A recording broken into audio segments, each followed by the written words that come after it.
Oh, what's up YouTube? Magandang gabi po sa inyo dyan. Ayun, kumusta po kayo dyan? Ayan na. Salamat po sa inyong suporta guys. Monetize na po tayo at isang araw lang tinanggap agad ni YouTube ang ating application yon. Kung hindi dahil sa inyo, salamat at na-monetize na rin tayo ng isang araw guys. Kanina ko pa lang ngayon ko pa lang nakita sa email ko. Maraming salamat po sa inyo. Kung kayo pala ay bago sa ating channel, huwag kalimutan subscribe, like, share, pa-click na rin sa ating notification bell para ma-update kayo sa ating mga bagong ina-upload. Guys, ang video na to hatid natin kay Ders TV. Ilagay ko lang po sa description ng kanyang channel para mabisita niyo ang kanyang channel. So guys, wala lang po tupik-tupik na, silipin na natin to, baka masilip pa to ng iba.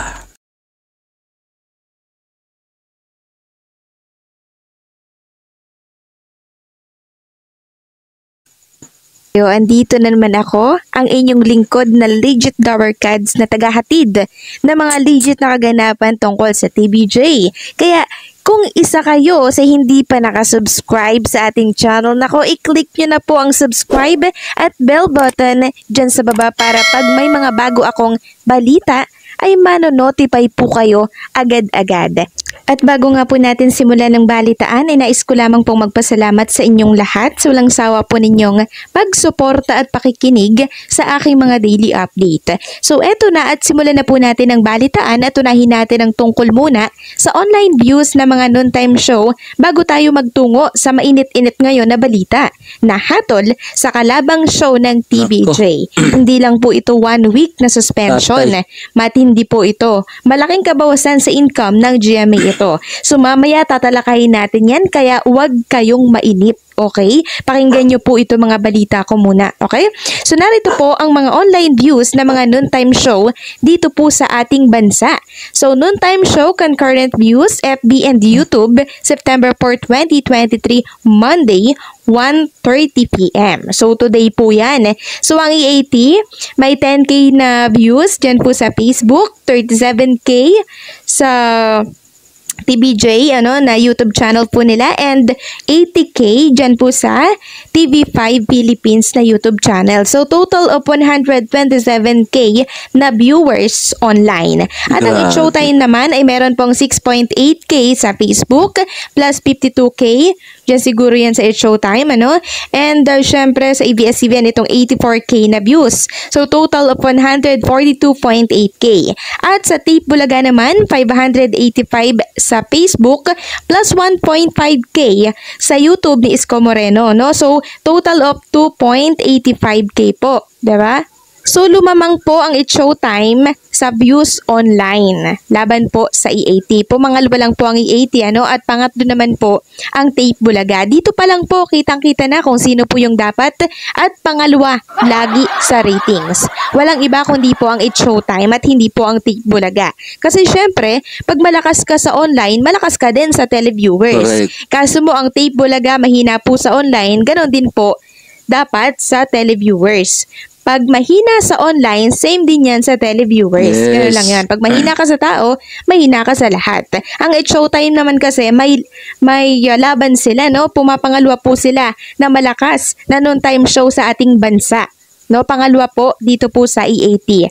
Samantalang pag-usapan naman natin ang nakakatuwang ganap sa sugod bahay kanina na kung saan isang legit Dower Cards ang nasugod nila Mayor Jose Manalo na kung saan ay panapan po ng TBJ. Nagpakantahin nga po ang winner ng song ng Iskol Bukol ng TBJ. Nakanta niya po at alam niya po, isang patunay na hindi lang siya legit Dower Cards kundi panapan din ng TBJ. Lalo na nung kabataan po nila. So wala ang kalaban nito. Wala silang history na maipapakitang ganito. Pero kiniklaim nila na 44 years na daw sila pero walang history. Pwede ba yun? Kasi ang history nakadikit po yan sa TBJ. Isang malutong na katotohanan ang sinasampal sa kalaban araw-araw. So ito po palang nanalo nanalo kanina sa Sugod Bahay, gusto pong makapunta dyan po sa TV5 studio kasi gusto niya personal na makita po ang TBJ. Na mariin pong pinaunlakan ng TBJ dahil welcome naman kasi kahit sino sa EAT. Walang pinipili ang EAT. Matanda, bata, pwede kayo dyan. Ganon din sa mga mananalo. Mayaman, mahirap, kasali kayo sa palaro po nila kasi ito ay para po sa lahat. Samantalang pag-usapan naman natin ang tungkol po sa balitang gumimbal sa lahat ngayong araw, September 4, 2023 na kung saan ang kalabang show ng TBJ may verdict or hatol na po. Kaya naman malaking kawalan nito sa GMA at syempre sa ABS-CBN. Ayon po sa isang page, babasahin po natin ano. I'm saddened that at Showtime, the ABS-CBN produced variety show airing on GTV received a 12-day suspension without ally due process.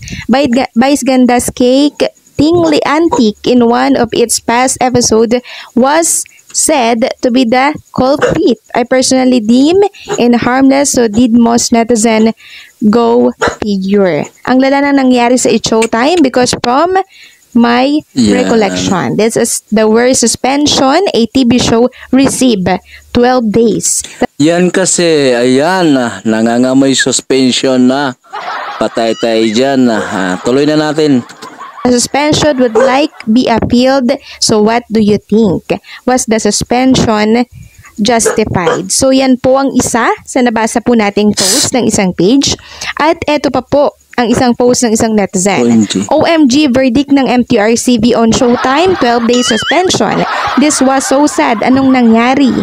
Anong naging batayan nyo, MTRCB? So kina-question niya po ang MTRCB kung bakit ganito yung naging decision or hatol po sa It's Showtime. At narito pa po ang isang post ng isang netizen sa Twitter. Congrats Rendon Labador, suspended Showtime for 12 days. Ayun naman po kay Rendon na page dyan po sa Facebook, just in 12 days staycation is awarded to It's Showtime. Nanalo ang Boses ng Bayan, itigil ang hayupan sa social media. Maraming salamat sa MTRCB. Super good job po sa inyong ahensya. Teka muna, nanalo si Rendon Labrador. Siya yung nangingiba pa pag complain nito di ba? Panay post siya. Lala Soto, salamat po sa napakagandang aksyon.